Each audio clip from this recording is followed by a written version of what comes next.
One ser iwassal xandira politika.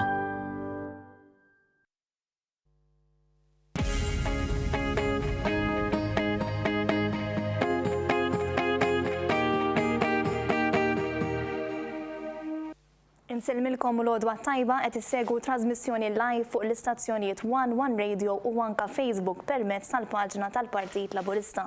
Miegħi għandi l-Mexxej tal-Partit Laburista u Prim Ministru Robert Abela. Bonġu Prim Ministru, grazzi tal-ħin li sibt sabiex flimkien niddiskutu l-ġrajiet ewlenin ta' din il-ġimgħa. Bonġu Rebecca, nsellimlek jiena wkoll, nsellem lil-kull min qed isegwina. L-ħadd tajjeb il-kulħadd il-ġurnata tajba, ejja ħalli ngawdu din il-ġurnata flimkien mal-familji tagħna. Prim Ministru, se nibda mill-ewwel b'naħseb l-aktar riforma importanti li saret fl-ewwel mitjum tiegħek, il-bidla fil-proċess ta' ħatra tal-Kummissarju. Propju din il-ġimgħa ħarġet is-sejħa biex tintera din il-kariga l-ewwel darba illi din il-kariga ser toħroġ permezz ta' proċess miftuħ għal kulħadd u skont ir-rakkomandazzjonijiet tal-Kummissjoni Venezja. Kif ser jaħdem il-proċess u kif se tassiguraw it-trasparenza? Ekku, waħda mill-bidliet importanti li għamilna f'dawn l-aħħar mitjum u li turi l-messaġġ b'saħħtu li għandu dan il-gvern lejn il-governanza tajba fil-pajjiż. Dejjem hemm fih dan il-kunċett ta' governanza tajba bħala li għandu joffri l-bażi ta' tmexxija tajba flimkien mal-progress soċjali, il-progress ekonomiku u diversi affarijiet oħrajn li huma importanti fis-soċjetà tagħna, imma l-bażi ta' kollox tibqa' l-governanza tajba. Għaldaqstant b'dan il-proċess ġdid ta' ħatra ta' kummissarju tal-Pulizija, imxejna ma' dak li rrakkomandat il-Kummissjoni ta' Venezja, anzi morna pass iżjed minn hekk u se jkollna dan il-proċess innovattiv, jiġifieri li se jitħaddem għall-ewwel darba proċess li għadda mill-arbil parlamentari għaliex biex seta' jiddaħħal dan il-proċess.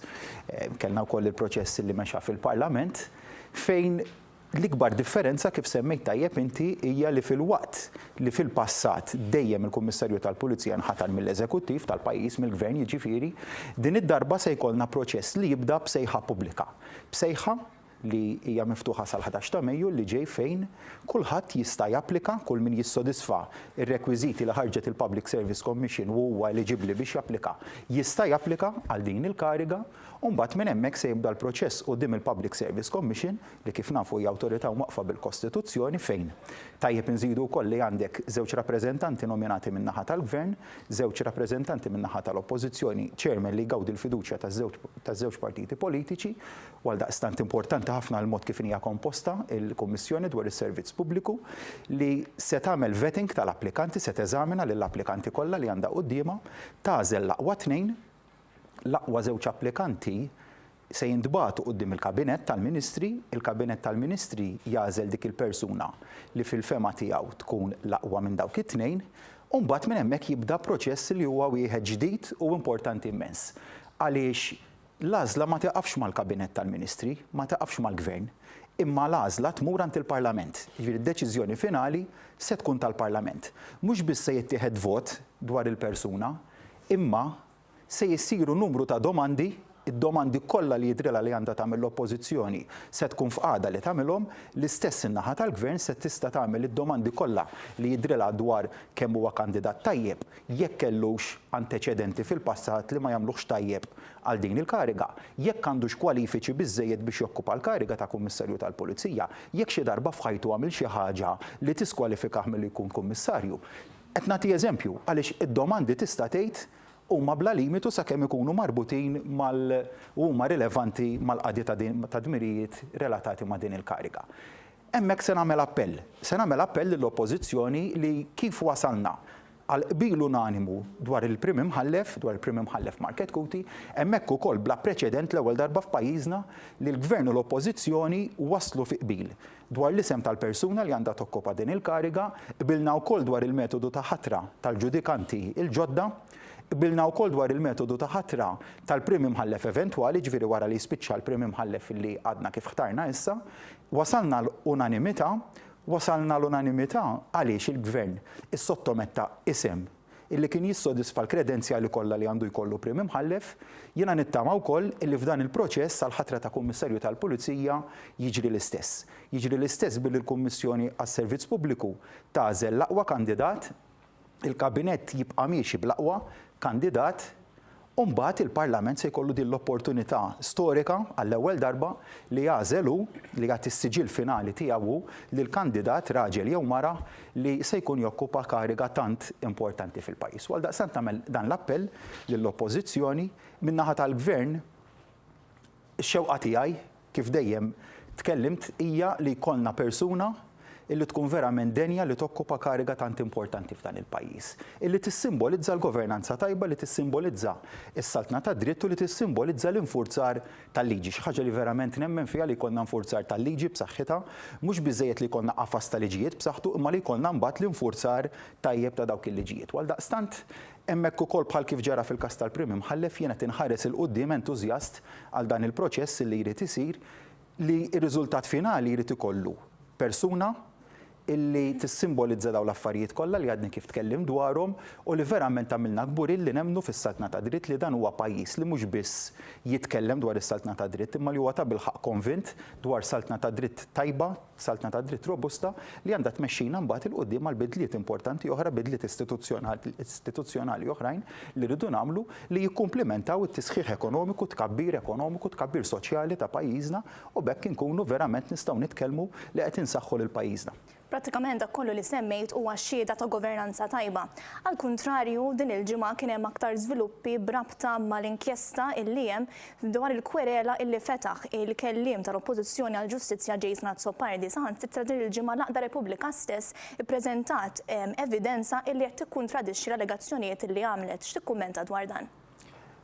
Dispjaċut kif diġà tkellimt f'diversi okkażjonijiet dwar din il-mossa li saret min-naħa tal-kelliem ewlieni tal-Oppożizzjoni għall-Ġustizzja, manuvra li tajjeb infakkar li ġiet appoġġjata mill-kap tal-Oppożizzjoni għaliex fejn il-kap tal-Oppożizzjoni kellu opportunità unika li jiddistakka ruħu minn dak li jagħmel kelliem ewlieni tal-Oppożizzjoni flok għamel hekk għamel tiegħu il-mod kif mexa l-Onorevoli Jason tal-Partit. Għaldaqstant illum nistgħu nitkellmu dwar aġir ta' oppożizzjoni sħiħa inutli li l-Onorevoli tal-Partit għamel forma żgħira ta' backtracking għax qal issa jiena se ninqala mill-każ. Fil-verità ma rajna ebda kundanna min-naħa tal-Oppożizzjoni, ma rajna ebda distakkament minn dak li sar, jiġifieri l-Oppożizzjoni llum jien għaddi ma smajtix tgħid jien naqbel illi l-proċeduri kontra dan il-11 il-soldat kontra l-brigadier għandhom jieqfu. Jekk irridu jħallu l-proċeduri għaddejjin kontra tiegħi, dak jaraw huma, jiena naf x'għamilt, naf x'm'għamilx, naf kemm aġixxejna bħala gvern biex insalvaw il-ħajjiet, aġixxejna skont l-obbligi internazzjonali li għandna, mhux biss aġixxejna skont l-obbligi tagħna, imma morna lil hinn minn hekk biex insalvaw il-ħajjiet. Ikkoordinajna s-salvataġġ, naf eżattament x'għamilna, gburi b'dak li għamilna, m'għandix nistħi xejn anzi gburi ħafna b'dak li għamilna u konna f'ċirkostanza unika fejn fuq naħa ridna nipproteġu il-ħajja u l-saħħa tal-Maltin l-Awċin u ta' dawk kollha li huma residenti fil-Gżejjer Maltin, fuq in-naħa l-oħra ridna nikkoordinaw is-salvataġġ ta' diversi dajjes ta' immigranti illi kien hemm lil hinn minn xtutna, irnexxilna nagħmlu dan kollu u għalhekk huwa verament inġust illi saret din il-manuvra f'mument fejn suppost kulħadd qed jiġbed l-interess nazzjonali, għall-ħabel wieħed tal-interess nazzjonali. Minflok sibna oppożizzjoni kompliċi f'sitwazzjoni f'manuvra bla preċedent għaliex li jkollok inti Prim Ministru, Brigadier u numru ta' soldati li qegħdin jaqdu dmirijiet tagħhom li jispiċċaw akkużati brejati li jġorru magħhom omor il-ħabs. Dan qed nitkellmu dwar qtil volontarju, dwar allegazzjoni ta' qtil volontarju li ġġor magħha li twassal għall-ġuri u l-ġuri wassal miegħu u omor il-ħabs. Dan hu li qed nitkellmu dwar. U għaldaqstant iżgur li għal xi ħaġa li qatt ma ġrat f'pajjiżna. Qatt ma ġrat f'pajjiżna aktar u aktar f'mument fejn suppost aħna qegħdin flimkien gvern oppożizzjoni, is-soċjetà ċivili, suppost f'dan il-mument qegħdin niġbdu ħabel wieħed biex naraw li noħorġu mill-pandemija f'dan il-mument.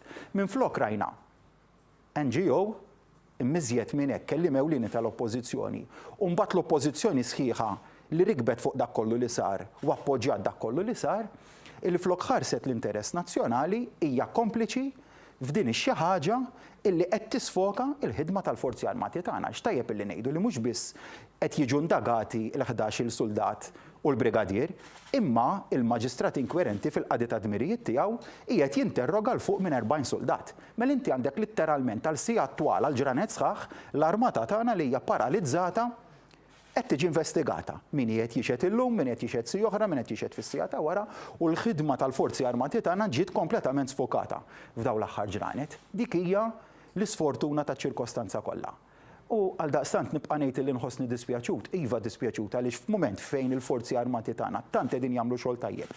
Flimkien mal-bqija tal-Forzi tal-Ordni kellhom jiġu rinfaċċati b'din l-azzjoni, azzjoni kompletament inġusta, pożizzjoni tagħna bħala gvern, pożizzjoni tiegħi anzi, illi nibqa' niddefendi bis-saħħa l-Forzi Armati tagħna, gburi ħafna bihom, gburi bil-ħidma tagħhom, gburi b'dak kollu li rnexxilhom jagħmlu, mhux f'dawn l-aħħar ġimgħat, f'dawn l-aħħar snin, fejn salvati l fuq minn 13,000 ħajja. Qed nitkellmu fuq 13,000 ħajja li ġew salvati f'maltempati, f'mijiet ta' mili l-bot minn xtutna, dan huwa rikonoxximent li aħna għandu jkollha lejn is-soldati tagħna, lejn il-Forzi Armati, lejn il-Pulizija tagħna. Impoġġi ftit ruħi fis-sitwazzjoni ta' min minn wara l-kumdita ta' monitor li qed jagħmel il-blogs jew mill-kumdita tad-dar tiegħu jien nagħmlu suġġeriment. Poġġi lilek innifsek għal-lejl wieħed biss. Mhux għal ħajja ta' snin, għal-lejl wieħed biss. Mur fuq petrol boat, mur fuq rib minn tal-Forzi Armati, u oħroġ fil-maltemp, oħroġ fid-dlam, oħroġ fix-xita, kif jagħmlu l-Forzi Armati tagħna biex imorru jsalvaw il-ħajjiet. U meta inti tkun mijiet ta' mil il-bot minn xtutna, taf li se tmur fuq rib ta' immigranti biex tagħmel salvazzjoni u ma tafx hemm jistennik. U meta inti forsi jrid ikollok tkun dak is-soldat li trid titla' fuq dak ir-rib biex ineħħilk il-switch. Kif qed jiġi allegat li sar imma l-allegazzjoni saret bil-kontra flok qalu din hija proċedura normali fis-salvataġġ. Qalu lis-soldati marru jaqtaw il-cables biex jagħmlu sabotaġġ ta' dajsa. Poġġi lilek innifsek f'dik is-sitwazzjoni fis-sogru li qegħdin jgħixu fih is-soldati tagħna li minflok ngħidulhom grazzi u m'għandniex biżejjed kliem biex nirringrazzjawkom. Nixħtuhom f'inkjesta maġisterjali li tista' titfaħħom mor il-ħabs. Dak huwa l-mod kif ċertu elementi tas-soċjetà ċivili miżjed u iżjed li tal-oppożizzjoni li tinkwetani ħafna. Li tal-oppożizzjoni li flok irringrazzjat lil forzi tagħna ta' dax-xogħol kollu li qegħdin jagħmlu. Qed tipprova titfaħħom morhom il-ħabs. U għal daqstant din hija xi ħaġa li verament jiddispjaċini dwarha u nħallu naturalment il-kors tal-inkjesta maġisterjali jieħu l-kors tiegħu u mbagħad naturalment fl-aħħar kulħadd irid jerfa' responsabbiltajiet tiegħu. Inti semmejt illi l-allegazzjonijiet li saru kien hemm l-ewwel saru l-allegazzjonijiet u mbagħad resqu l-evidenza li turi li dawn kienu proċeduri normali. Ġifieri qed naraw pattern matul dawn l-aħħar snin li l-oppożizzjoni l-ewwel tfajjar l-allegazzjonijiet u mbagħad tirtirhom. Għandhom isiru dawn l-affarijiet fil-politika? Huma kompletament inaċċettabbli għaliex inti jina qatt ma naf li ġrat, insa dan il-każ partikolari. Inti qatt ma tmur u tikteb lill-Kummissarju tal-Pulizija u tagħmel denunzja ta' qtil volontarju, ġveri mhux qed nitkellmu qtil involontarju, terġa' qtil li dan 11-il soldat, brigadier u l-Prim Ministru kellhom l-intenzjoni li dolożament imorru u joqtlu numru ta' persuni. Dak hija li kitbu dwaru mingħajr ma kellhom fatti f'idejhom u marru u talbu li jibdew dawn il-proċeduri. Mhux ma kellhomx il-fatti f'idejhom, il-fatti kienu jafuhom.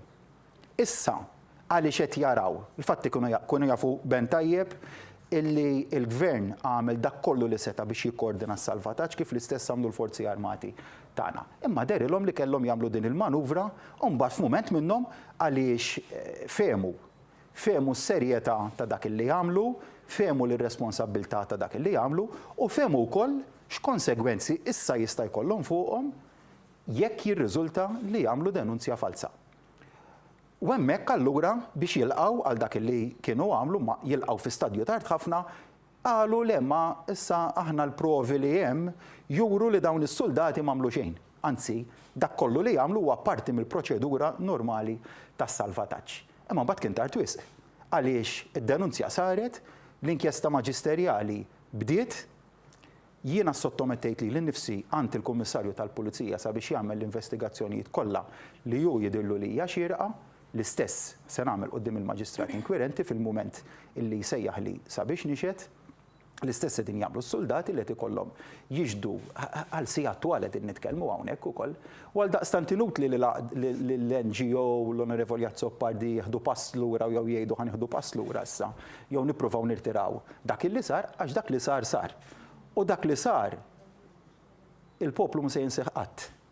Għaliex f'mument tant kruċjali u delikat għal pajjiżna, f'mument sensittiv fejn qed nitkellmu hawn dwar is-saħħa ta' 500,000 ruħ li qegħdin jgħixu f'Malta u f'Għawdex. Hawnhekk dak il-mument fej f'mument tant sensittiv xi ħadd derlu li kellu jkisser dik il-katina ta' ħidma li bdiet issir fuq livell nazzjonali b'mod kollettiv, ħadd ma beda jitkellem dwar termini ta' laburisti, ta' nazzjonalisti, ta' politika, ma bdejna nħarsu biss l-interess nazzjonali. U xi ħadd derlu li kellu jdaħħal feles f'dan kollu. U dik hija xi ħaġa li mhux qed nitkellmu dwar min jappoġġja l-Partit Laburista issa, li l-poplu Malti b'mod ġenerali ma jista' jinsiha qatt u mhuwiex se jinsiha qatt. Dik li f'dan il-mument sensittiv xi ħadd ħass li kellu jimmina din il-ħidma li qegħdin nagħmlu fuq livell nazzjonali. U għaldaqstant jien nappella għal responsabilità il-mument fejn nagħtu l-battuti politiċi jiġi. Dan mhux mument, din is-sitwazzjoni l-ewwel ta' battuta politika u żgur mhux il-mument. Żgur mhux il-mument. Hemm diversi temi li nistgħu nitħattu dwarhom, li nistgħu niddibattu, naqblu, ma naqblux, imma ejja ma mmorrux f'dawn l-erja stant sensittivi u li għax inti ma taqbilx ma xi ħadd fuq livell politiku, tixħtu quddiem awtorità ġudizzjarja u tipprova tibatu il-ħabs għall-omru. Dawn affarijiet li f'pajjiżna qatt ma rajnihom u nittama illi min jipriedka fuq is-saltna ta' dritt, is-saltna ta' dritt mhux tipriedka dwarha trid, temmen fiha, tkun konvint fiha u tgħixha fuq kollox is-saltna ta' dritt u ma tistax inti tkun temmen fis-saltna ta' dritt. U fl-istess waqt mur tiddenunzja rejat li jġor miegħu omru l-ħabs li inti taf mhux biss li ma ġarax imma li skont minn għamlu għamel minn kollox biex jiżgura li ma jiġrix. U dik u għalhekk is-sens ta' dispjaċir li għandi għaliex mhux biss jien il-brigadier u dawk is-soldati kollha ma wettaqniex dak li qed jiġi allegat li wettaqna, imma milna minn kollox biex dak li qed jiġi allegat li wettaqna ma jsirx. U morna li mill-obbligi tagħna kollha, jekk kellna obbligi minn hawn saw, mhux biss qdejna dawk l-obbligi biex insalvaw il-ħajjiet, imma morna u dan trid joħroġ, morna ferm lil minn dak li konna statutorjament, ġifieri bil-liġi obbligati li nagħmlu, ġifieri l-kuxjenza mhux tal-lija safja, mejja safja ħafna u nadifa li għamilna dak kollu li stajna u f'kuntest partikolari, f'kuntest li fuq naħa kellna r-responsabilità li nipproteġu l-poplu Malti u għawċi fuq in-naħa l-oħra kellna l-obbligi internazzjonali tagħna wettaqnihom it-tnejn li huma u tajjeb inżid li l-istess Qorti Ewropea għad-drittijiet tal-bniedem qablet mal-mod kif ħdimna. Qablet mad-deċiżjoni tagħna li nagħlqu l-portijiet, qablet mad-deċiżjoni tagħna li ma nistgħux niggarantixxu riżorsi għas-salvataġġ, jiġifieri mhux biss dak li għamilna minn b'kuxjenza safja u minn lajn ma dak li jgħidu l-liġijiet, imma tajjeb infakkar li talba li saret quddiem il-Qorti Ewropea mill-NGO u naturalment l-oppożizzjoni qatt ma ddistakkat ruħha minn dak li saret talba quddiem il-Qorti Ewropea biex Malta tiġi ordnata tiftaħ il-portijiet tagħha u biex tiggarantixxi li jkun hemm ir-riżorsi kollha salvataġġ dik it-talba ġiet miċħuda minkejja dan pajjiżna baqa' jaqdi l-obbligi illi huwa għandu, però ma nistgħu qatt ninsew illi priorità f'dan il-mument tibqa' li nħarsu s-saħħa tal-poplu Malti wawġi. Se naqlu ftit issa is-suġġett. Din il-ġimgħa il-Gvern ħareġ stqarrija fejn qal illi qed jiddialoga mal-istituzzjonijiet Ewropej u anke qed jikkomunika l-ħsieb tiegħu illi la darba l-programm eżistenti jilħaq il-massimu tiegħu joħroġ programm rivedut. Tajjeb li ngħidu wkoll li mindu beda dan il-programm kien hemm diversi proġetti li benefikaw minnu. Preċiż u nagħmel domanda kważi nimmaġinawna f'dan il-mument li qegħdin fih u m'għandniex il-programm, m'għandniex il-fondi li ġbarna minn dan il-programm u qegħdin f'din il-pandemija sitwazzjoni ta' emerġenza nazzjonali ta' saħħa u m'għandniex dawk ir-riżorsi li nistgħu naqgħu fuqhom. Probabbilment il-Gvern ma kienx ikun f'qagħda li jniedi il-pakketti finanzjarji b'saħħithom illi nidejna biex nagħmlu tajjeb għall-effetti negattivi fuq l-ekonomija tagħna, salvajna fuq 80,000 impjieg. Tajna benefiċċji lil 110,000 ħaddiem. Mela mhux biss tajna dawk il-110,000 ħaddiema min minnhom irċieva 800 euro fix-xahar. Oħrajn li huma f'part-time employment qed jieħdu il-500 euro fix-xahar proteġejna self-employed ukoll imma salvajna l-impjiegi. Il-programm u dak kollu li daħal mill-programm kien ewlieni biex aħna stajna nniedu dawn il-miżuri. Miżuri ambizzjużi fejn verament investejna fl-ekonomija tagħna, fl-impjiegi tagħna u fl-industriji tagħna, fin-negozji tagħna. Naturalment bdejna dan id-dialogu mal-Kummissjoni Ewropea, irċivejna minn għandhom u bdejna dialogu se jkun wieħed biex dan il-programm niddefenduh bis-saħħa u biex insalvawh. Ma ħnissa mmorru f'direzzjoni li naċċettaw li dan il-programm jieqaf imma li jsiru l-emendi li huma meħtieġa, anzi inqas ngħid li huma meħtieġa. Il-proċess ta' emendi ta' reviżjoni tal-programm huwa wieħed li jsir b'mod kostanti, b'mod kontinwu, dejjem hekk għamilna, hekk se nkomplu nagħmlu, jiġifieri fil-waqt li l-programm diġà huwa robust fih innifsu u joffri qasam regolatorju, regolamenti li fosthom dawk ta' due diligence li huma b'saħħithom u b'saħħithom ħafna, inkomplu ntejbu fuqhom biex nagħmlu dan il-programm wieħed li jkun aktar aċċettabbli. Tantu hekk, forsi nżid ukoll li tant aħna għandna due diligence b'saħħtu li ħafna mill-applikazzjonijiet li aħna niġħdu imorru f'pajjiżi oħrajn u daw l-applikazzjonijiet jiġu mill-qwa. Għax dik hija l-ironija, tant aħna f'pajjiżna naraw illi jintlaqgħu applikazzjonijiet li jkunu verament denji li jintlaqgħu li mbagħad imorru lek f'pajjiżi oħrajn u dik l-applikazzjoni, l-istess applikazzjoni li aħna nkunu ċħadna tiġi aċċettata. Però tajjeb illi ngħid ukoll il-ħsara li saret lil pajjiżna dwar dan il-programm minn elementi lokali. Din hija xi ħaġa li ilha għaddejja minn mindu ġie mniedi il-programm numru ta' snin ilu. Mill-bidu nfakkar xi ħsara saret minn suppost kien qed jipproteġi isem pajjiżna barra minn xtutna li ħass li kellu jmur barra l-pajjiż u jagħmel itebba isem pajjiżna u jgħid illi ħan introduċu kunċetti ġodda li jmorru kontra l-prinċipji tal-Unjoni Ewropea, dammu minnu xejn, però hekk sar fil-verità. Sar mill-istess persuni li mbagħad bdew jaħdmu f'dan il-programm, fil-istess kritiċi tal-programm u ta' pajjiżna fuq livell internazzjonali. F'Malta kienu jilbsu l-kappell professjonali ta' avukati, ta' aġenti u jaħdmu f'dan il-programm u naturalment jaqalgħu l-għajxin tagħhom minnu. Dik l-ironija li kellna tul dawn is-snin, ironija li baqgħet għaddejja minn persuni li dakinhar kellhom karigi fil-Partit Nazzjonalista, illum jista' jkun li qegħdin ftit fil-ġemp imma xorta għadhom jimmilitaw fil-Partit Nazzjonalista u dawn huma r-realtajiet li kellna ngħixu bihom tul dawn l-aħħar snin.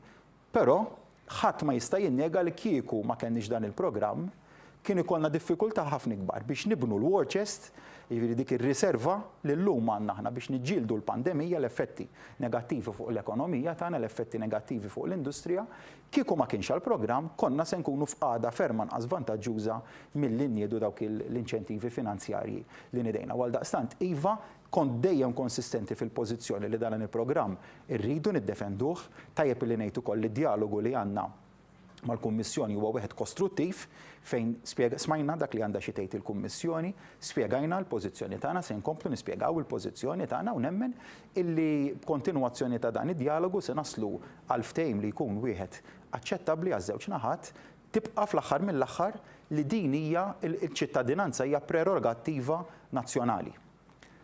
U nagħmel ftit ta' paragun tgħid li forsi m'għandux jaqsam kompletament imma l-prinċipju għandux jaqsam, l-immigrazzjoni hija ta' prerogattiva tal-Unjoni Ewropea. Għaliex qed nitkellmu dwar EU borders, mhux qed nitkellmu dwar border Malti biss qed nitkellmu dwar borders tal-Unjoni Ewropea u għaldaqstant hija xi ħaġa li bil-prinċipju tas-solidarjetà l-Unjoni Ewropea suppost qed tiffaċċja bħala Unjoni waħda. Ir-realtà turi li dak li suppost huwa tal-Unjoni Ewropea qed jinxteħed fuq l-istat individwali, partikolarment fuq Malta u fuq l-Italja. Meta niġu lura sal-kwistjoni ta' ċittadinanza b'investiment, dik hija prerogattiva deċiżjoni tal-istat individwali. U għaldaqstant ukoll il-Kummissjoni ma tistax tagħmel tagħha dak li huwa tal-istat. Qed ngħid hekk għaliex għandek din l-ironija jew din kontradizzjoni fil-prinċipju li qed jitressaq min-naħa tal-Kummissjoni fejn xi ħaġa li hija tagħha qed tagħmelha tal-Istat u fejn xi ħaġa tal-Istat qed tagħmelha tagħha. U għaldaqstant aħna fejn tidħol il-kwistjoni taċ-ċittadinanza b'investiment se nibqgħu niddialogaw, se nibqgħu nispjegaw dak li qegħdin nagħmlu. Se nibqgħu nispjegaw ukoll illi iva bidliet aħna reviżjonijiet fir-regoli tal-programm se nkomplu nagħmlu kif komplejna nagħmlu f'daw l-aħħar snin, mhux għax xi ħaġa sfurzata fuqna ma li xi ħaġa li nemmnu fiha li huwa proċess fluidu li inti dejjem tibqa' taġġornah biex iżommu rilevanti, imma fl-aħħar mill-aħħar hija deċiżjoni ta' dak l-istat individwali fejn tidħol iċ-ċittadinanza u dan huwa punt ta' prinċipju li se nibqgħu nisħu dwaru u naturalment se nibqgħu niddefendu dan id-dritt li għandna bħala pajjiż. Biex insaqsik issa fuq is-settur ambjentali, il-ġimgħa l-oħra il-Gvern innieda pjan sostenibbli għall-immaniġġjar tal-iskart.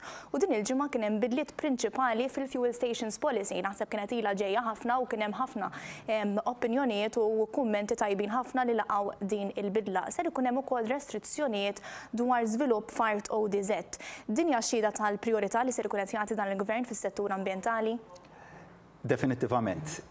fil-waqt li dejjem nitkellem li għandna nibqgħu ninċentivaw is-settur tal-kostruzzjoni, dik tibqa' l-pożizzjoni tiegħi li għandna nibqgħu nagħtu l-inċentivi biex dan is-settur tant importanti għal pajjiżna jibqa' dej bl-istess rata b'saħħitha li kellu f'dawn l-aħħar snin, fl-istess waqt imbagħad iridu nibbilanċjaw il-kostruzzjoni b'temi ambjentali b'inizjattivi ambjentali. Waħda minnhom hija l-proċess ġdid tal-immaniġjar tal-iskart fejn l-iskart se nikkonvertuh f'enerġija u nidejna xi ħaġa li mhux biss minn dak li kien prospetta ta' 279,000 metru kwadru ta' teħid ta' art agrikola niżżilnieh għal anqas minn terz qed nitkellmu dwar issa se nieħdu biss mill-Matab madwar 80,000 metru kwadru minn 279,000 metri kwadri, tnaqqis enormi. Imma wkoll bdilna l-prinċipju biex naraw li sentej 3-4 snin oħra ma jkollniex bżonn li nerġgħu niġu f'sitwazzjoni li ġejna fiha llum minħabba il-politika li dejjem kellu l-Partit Nazzjonalista fil-Gvern fil-qasam tal-immaniġjar tal-iskart, il-politika kienet meta tintela nieħdu aktar art verġni. Illum għamilna mhux biss bidla fejn naqqasna drastikament id-daqs art li se nieħdu llum, imma assigurajna wkoll li għall-futur għal dak li ġej ma narġgħux niġu f'sitwazzjoni fejn ikollna nieħdu aktar art verġni għaliex jiġi kunsmat l-ispazju li għandna għar-rimi tal-iskart. L-istess dak huwa konvinti aħna mill-kredenzjali ambjentali li għandna. L-istess meta qed nitkellmu dwar il-Fuel Stations Policy. Din hija policy li ġiet infassla bejn l-era bejn il-Planning Authority wkoll xi ħaġa li ilu jsir xogħol dwar għal diversi xhur, mhux xi ħaġa li inbdiet u spiċċat issa ma ilu għaddej xogħol għal numru ta' xhur dwarha ġiet finalizzata. Issa fejn hemm 10 bidliet li nista' nsejħilhom li huma sostanzjali. L-aktar tlieta importanti, l-ewwel wieħed se jkun hemm capping fuq in-numru, ġifieri se jkun hemm massimu ta' numru ta' fuel stations li se jkollna f'pajjiżna mhux se jkun hemm aktar minn dak in-numru. It-tieni wieħed fejn se jitnaqqas id-daqs tal-fuel stations minn massimu ta' 3,000 metru kwadru għal massimu ta' 1,000 metru kwadru, ġifieri qed jitnaqqas għal terz ta' dak li hu, qed jitnaqqas allura b'żewġ terzi għal terz ta' dak li huwa il-massimu permissibbli li jinkludi l-faċilitajiet anċillari. Mela minn 3 tmiem bejn madwar 3 tmiem massimu inżilna għal tomna massimu. L-aħħar prinċipju huwa l-overriding principle tal-10 bidliet maġġuri li għamilna huwa il-preservazzjoni ta' art ODZ, ta' dik l-art li hija l-barra mill-konfini tal-iżvilupp. U dawn huma il-bidliet ma nsejħilhomx li huma żgħar, dawn huma bidliet kbar u bidliet li huma rilevanti, ma huma l-bidliet li rridu mmorru lejhom. Li nagħmlu dak il-bilanċ tant importanti bejn żvilupp, ambjent, u koll għal dak kollu li ħanniedu bħala proġetti ta' żvilupp, bħala proġetti infrastrutturali nibbilanċjawhom ukoll bi proġetti ambjentali, b'tisbieħ ambjentali, b'aktar ħdura madwar il-pajjiż, greenery madwar il-pajjiż kollu, bidliet li huma rilevanti, bidliet li rridu nagħmluhom għaliex fl-aħħar mill-aħħar dik hija x-xewqa ta' poplu tagħna li jara pajjiż isbaħ, pajjiż li jista' jiġi mgawdi mill-tfal tagħna, mill-familji tagħna, ġenituri tagħna. U nemmen iva li dan huwa bilanċ li jista' jintlaħħaq jekk verament tkun temmen fih. U qed nuru darba wara darba, f'temp ta' ġimagħtejn għamilna il-policy dwar l-immaniġjar tal-iskart kruċjali għal pajjiżna, issa nidejna din il-bidla fil-Fuel Stations Policy u fadal iżjed ukoll, ġifieri ma għamilniex biżżejjed, mixjin fi triq tajba, fadal x'nagħmlu u se nibqgħu għaddejjin f'din il-ħidma. Nistennew aktar żviluppi mela anke fis-settur ambjentali. Prim Ministru ma nistax nagħlaq din l-intervista mingħajr ma nsaqsik dwar il-coronavirus.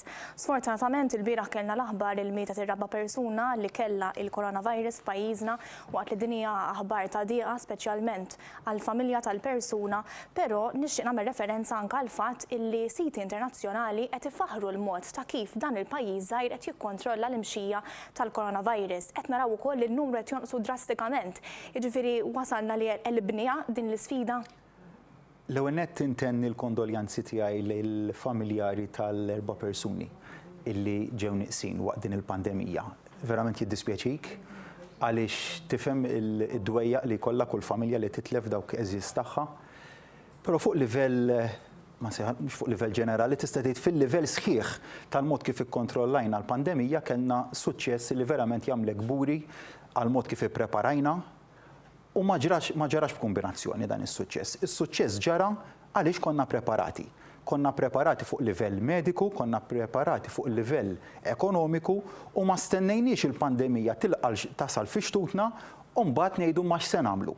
Le, rajna x'kienet jiġri f'pajjiżi oħrajn, fimna li dik ir-realtà li konna din naraw eluf ta' mil il-bot minn xtutna fiċ-Ċina, setet tasal fi xtutna. Minn hemmhekk tlaqna dak l-ewwel punt ta' tluq forsi differenti minn pajjiżi oħra kien hemm min hemmen li dik ir-realtà li konna qed naraw eluf ta' mil il-bot mill-Ewropa ma setet qatt tasal fl-Ewropa u f'da fil-pajjiż individwali aħna ħdimna bil-kontra.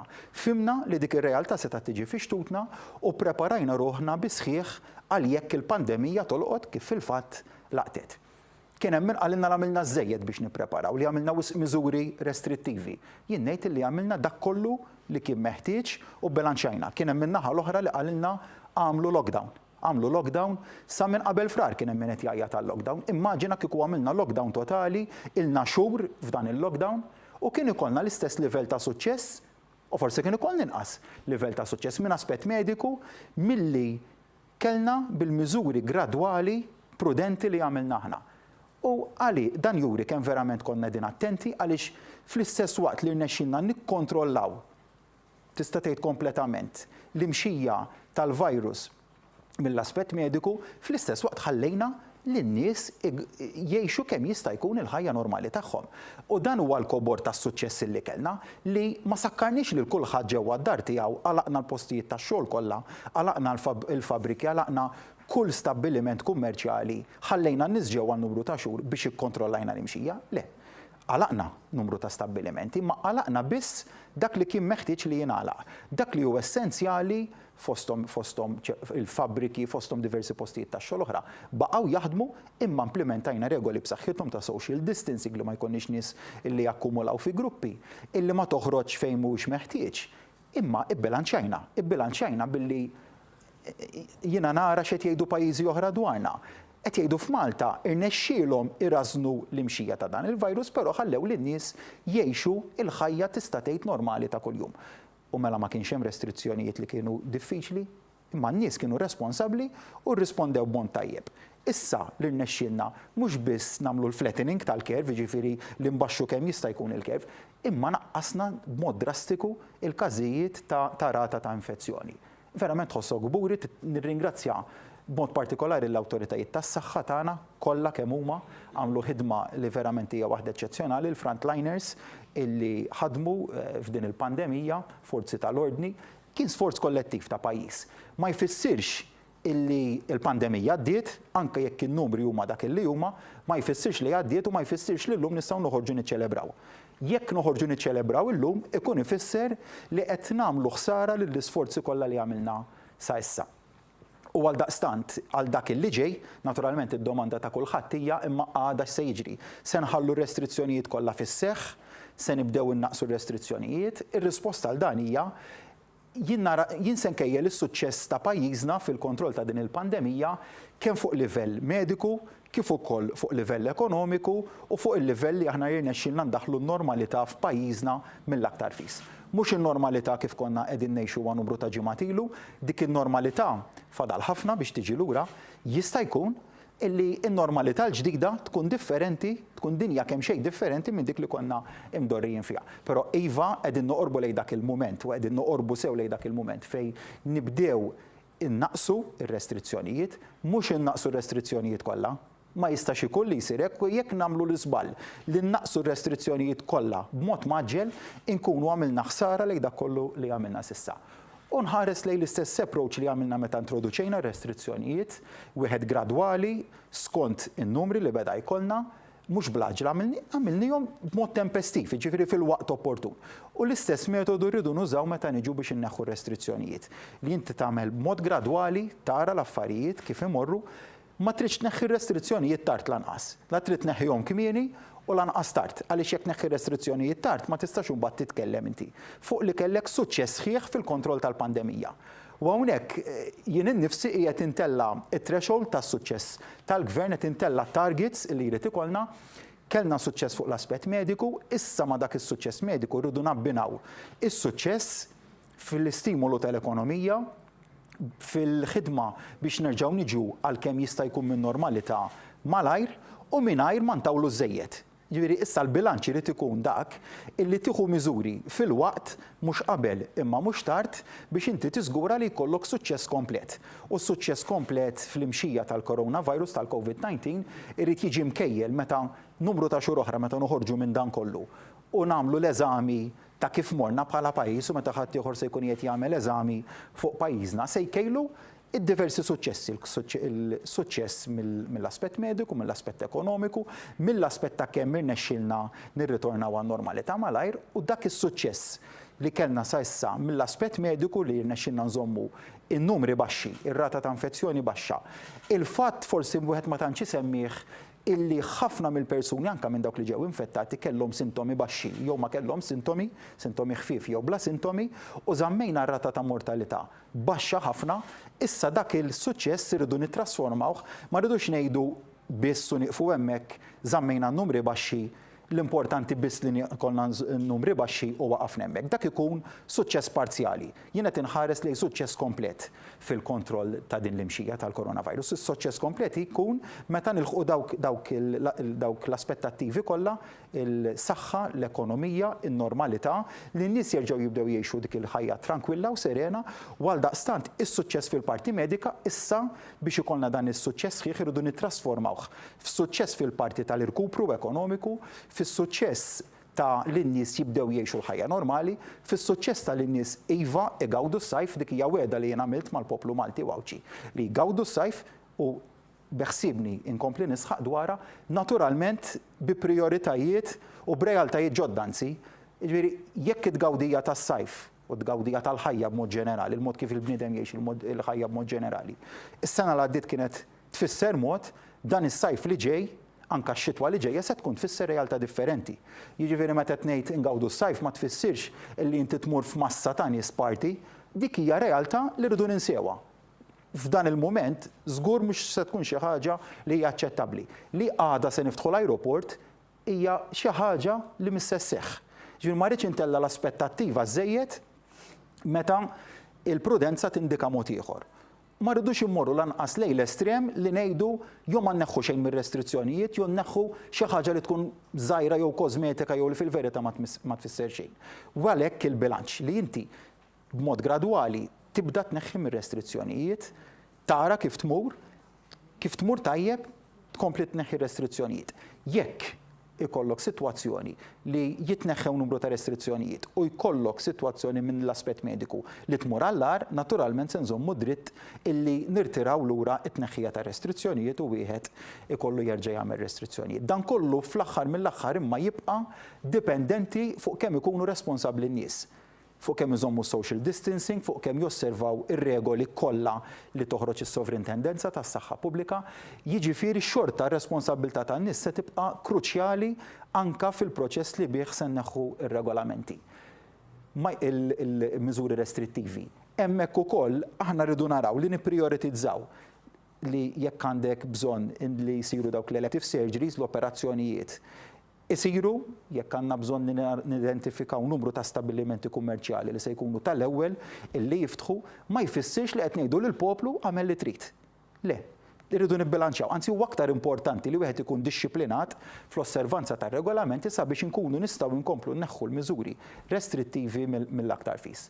Nerġa' nappella nifhem li huwa mument li rridu nkunu responsabbli, nifhem li huwa mument ta' sagrifiċċju, iva rridu nibqgħu dixxiplinati. Ma jfissirx għax għandna n-numru baxxi nistgħu nillaxkaw mid-dixxiplina. Jekk nillaxkaw mid-dixxiplina, ikun ifisser li l-proċess ta' tneħħija ta' restrizzjonijiet se jieħu aktar fit-tul. Iktar ma nkunu dixxiplinati, aktar il-proċess ta' tneħħija ta' restrizzjonijiet jista' jimxi il qudiem u nistgħu dejjem nirritornaw lura għan-normalità jew viċin dik in-normalità.